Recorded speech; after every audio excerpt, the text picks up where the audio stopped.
Tres barques del govern recorreran durant un mes les zones de Posidònia protegides. Informaran els propietaris dels vaixells que només poden fondejar a l'arena.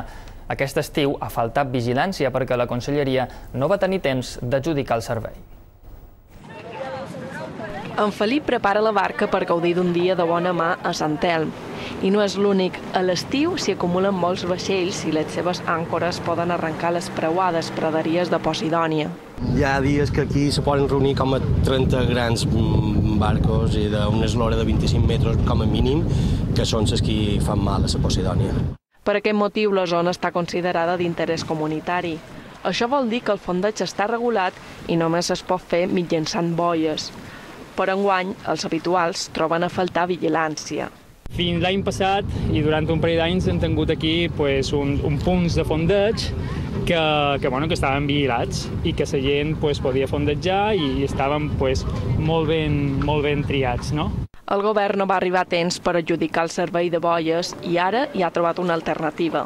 A partir de divendres, 3 embarcacions recorreran les anomenades zones LIC. A més de Sant Elm, passaran pels litorals de Pollença, Portopetro i Calablava. Són les parts on es concentra més Posidònia. La missió és informar els patrons de les barques que només poden tirar l'àncora quan el fons és d'arena. Si no en fan cas, avisaran la Guàrdia Civil. Si hi ha barques que després no se volen retirar d'aquí, aquestes barques nostres avisarien a la Guàrdia Civil, que és la que té realment potestat de fer denúncies, inclús anant per lo penal. Aquesta solució parcial durarà fins dia 8 de setembre.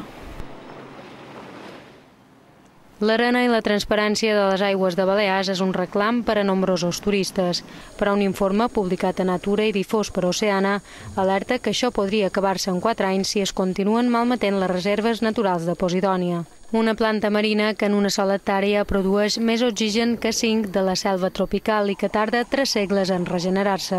El problema està en el fondejament d'iots i embarcacions petites en zones protegides. Un grup d'investigadors de Formentera va fer el seguiment a aquest vaixell i van poder observar de primera mà com en 24 hores havia destruït l'equivalent a un camp de futbol de Posidònia. Si aquest patró hagués tingut la informació que en aquella zona faria un mal irreparable i que, per tant, un parell de centenars de metres podria fondejar sense problema, segurament ho hauria fet.